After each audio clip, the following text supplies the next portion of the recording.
पहले तो भारतीय सेना को सैल्यूट करूंगा। बहुत ताकत उन्होंने दिखाई है, जज्बा दिखाया है।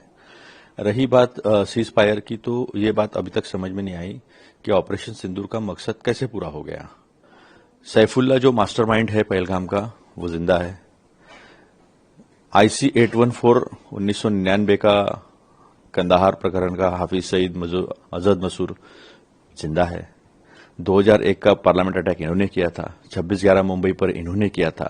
पहलगाम में भी ये लोगों का कहीं ना कहीं से हाथ था, क्योंकि रेजिस्टेंस फ्रंट ये लश्कर तैयबा का ही एक संगठन है जो ग्रे लिस्ट से निकलकर उनको फंडिंग होते रहे, इसलिए नाम बदलकर और सेकुलर नाम रखने की उन्होंने जो कोशिश की थी। तो लश्कर तैयबा, ये रेजिस्टेंस फ्रंट, जमीतुल, ये सारे जो है आज भी है और ये जिंदा है। सैफुल्ला पहलगाम का मास्टरमाइंड जिंदा है, अजहर मसूद जिंदा है, हाफिज सईद जिंदा है, सलाउद्दीन जिंदा है। बिल्डिंगें तोड़कर हमने हासिल कर लिया है क्या जो हमारा लक्ष्य था? ऐसे कई सवाल उठते हैं और कुत्ते की दुम है पाकिस्तान। सीज फायर के बाद भी उन्होंने जिस तरह से श्रीनगर से लेकर जैसलमेर तक अटैक किए हैं, वो भी हमारे सामने है। तो हमारी ये समझ के बाहर है कि हमारा जो मकसद था वो पूरा कैसे हुआ। पार्लियामेंट का सेशन बुलाना चाहिए। इस देश के आर्मी का, नेवी का, एयरफोर्स का अभिनंदन करना जरूरी है।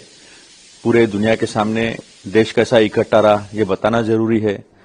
विपक्ष पक्ष कैसे भूलकर सब भारतीय बनकर थे ये बताना जरूरी है। और सबसे अहम बात, प्रधानमंत्री भागते क्यों हैं? आए तो कश्मीर जाने के बजाय वो बिहार चले गए चुनावी रैली करने के लिए। 2 बार 23 अप्रैल को और 7 मई को जो सर्वदलीय बैठक हुई उसमें प्रधानमंत्री नदारद रहे। तो प्रधानमंत्री ने सर्वदलीय बैठक बुलानी चाहिए, बातचीत करनी चाहिए और हमने क्या हासिल किया और हमारे लक्ष्य क्या थे, इसकी सारी की चर्चा करनी चाहिए। ये तो देश का मसला है, इसमें पक्ष विपक्ष कहां से आ गया?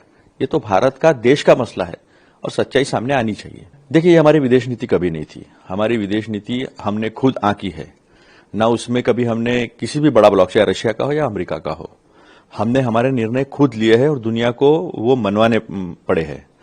अभी अमेरिका के राष्ट्राध्यक्ष अगर पहले ट्वीट करते हैं और कहते हैं कि सीज फायर मैंने करवा दिया, तो फिर क्या हम अंकित हो गए क्या उनके? ऐसा नहीं भी होगा, लेकिन संदेशा तो ऐसा गया है। आज हमारा ये मानना है कि भारत अपना एक शक्ति स्थल है, दुनिया का एक ध्रुव है। बहुध्रुवीय दुनिया को हम अपेक्षित करते हैं, ये हमारी विदेश नीति है। और हमारी जो स्वतंत्रता है विदेश नीति की, वो हमारी ताकत है। वो ताकत कल दिखी क्या, ये सवाल हम मोदी जी से पूछते हैं।